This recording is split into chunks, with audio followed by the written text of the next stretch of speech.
a man inside of a police vehicle, we call it a paddy wagon, is in danger because the officer decided not to follow protocol.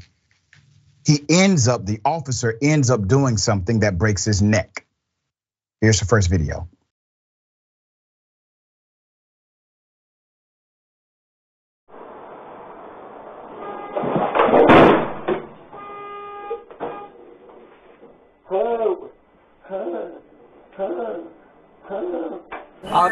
I'm stopping. I'm gonna check you out.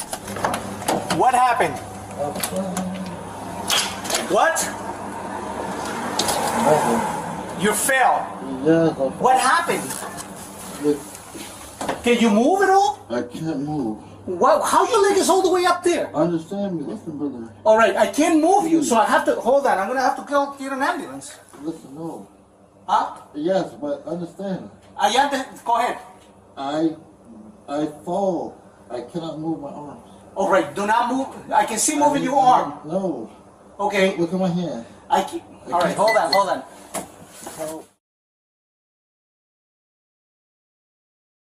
I have more video, more context. Let me give you a little bit of background to this. Before this happened, the young man that you saw, 35-year-old black male, while in New Haven custody, was kicking the door.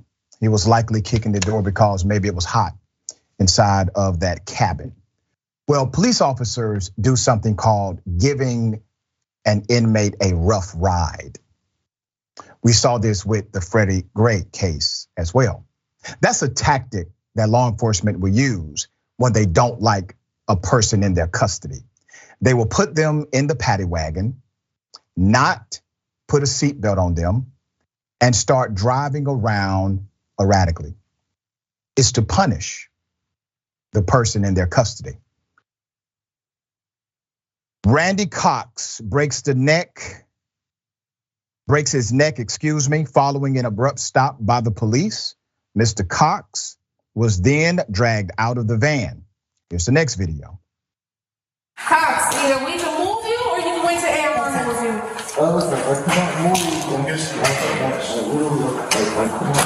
Slide down, my man. No, Jay. Yeah, slide down so you can get out of here. Look, if you're gonna drag me in, go to courthouse. All right. But I like it. I'll let me relax for a bit. All right, there you go. Almost there, you're almost there. So get your shoulders out. Ready? 1, 2, 3, stand up. There we go. All right. Get up. How you making out? Ready?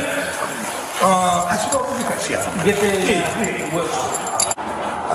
Huh?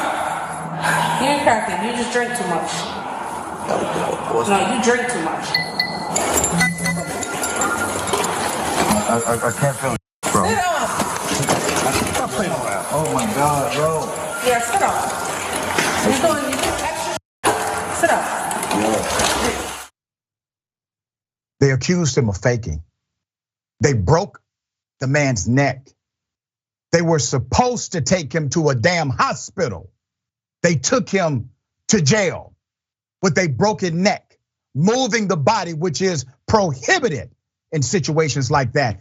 Look at all of the protocols that were violated. You're supposed to put the individual in your custody in a seatbelt. That's why they are present.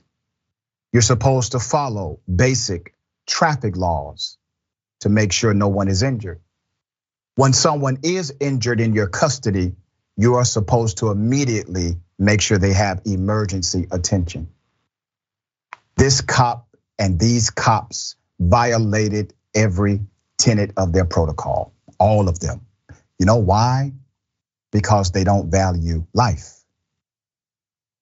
They did not see this brother as a human being.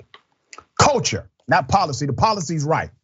On paper, everything is spelled out. The culture is adversarial.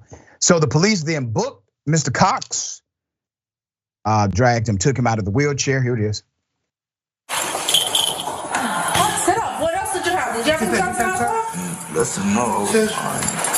You're not fine. How much did you have? Okay, how much did you have to drink?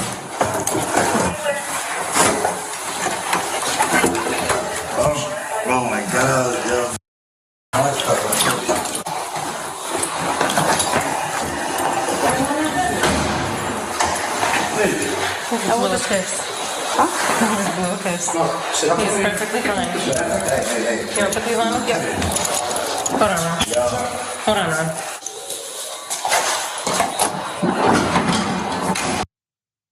It's a damn shame.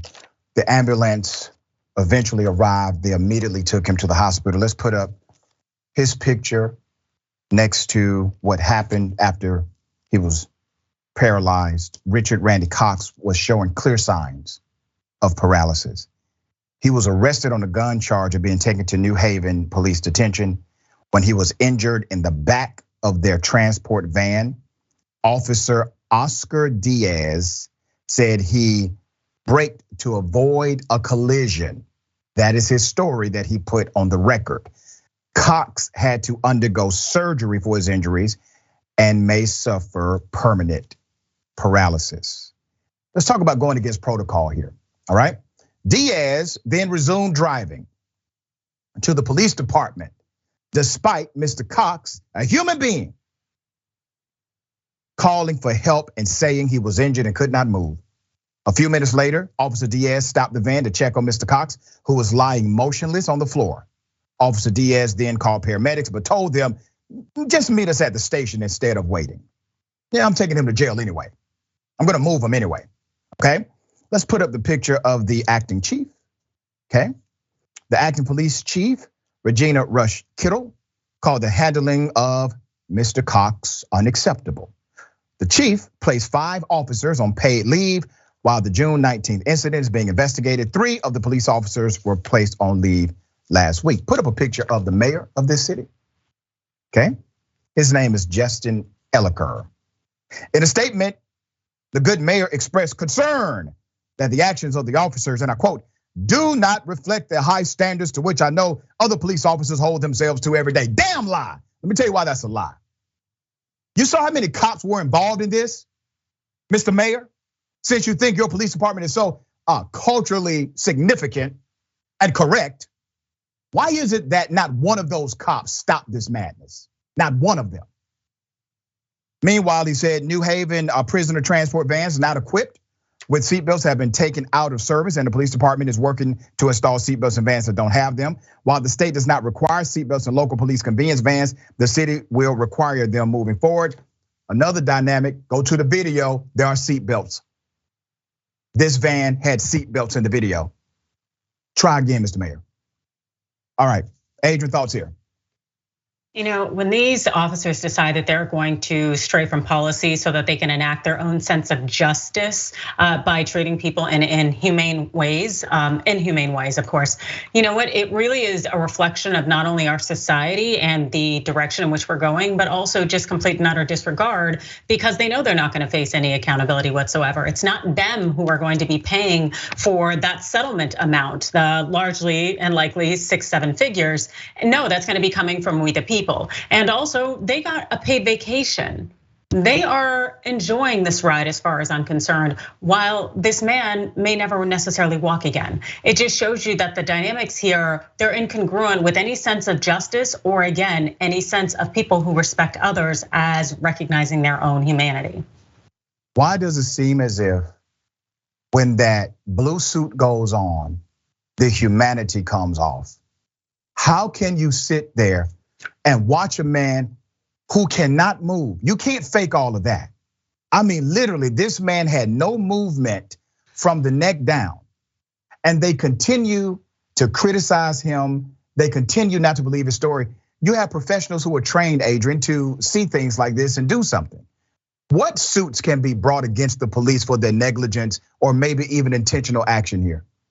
Yeah, it'd be basic, the thought that they had a standard of care that they failed to meet in some way, that they had acted inhumane in the conditions that they kept him in. The problem is that, of course, we have such shields in place to protect law enforcement from facing any type of accountability whatsoever that I don't necessarily know how far they're going to get because this gentleman will continue to live, even if it's in the condition of being someone who is paralyzed. But I'm sure that the city will come to some kind of settlement. It just seems very ignorant to ignore the fact fact that this officer likely did this intentionally. Again, as you said, there were seatbelts in this van, so he could have prevented this entirely. And that this is just truly a reflection of, I want to say rogue policing, but come on, this is just the standard, the norm, and how they do business. Yeah, you're right.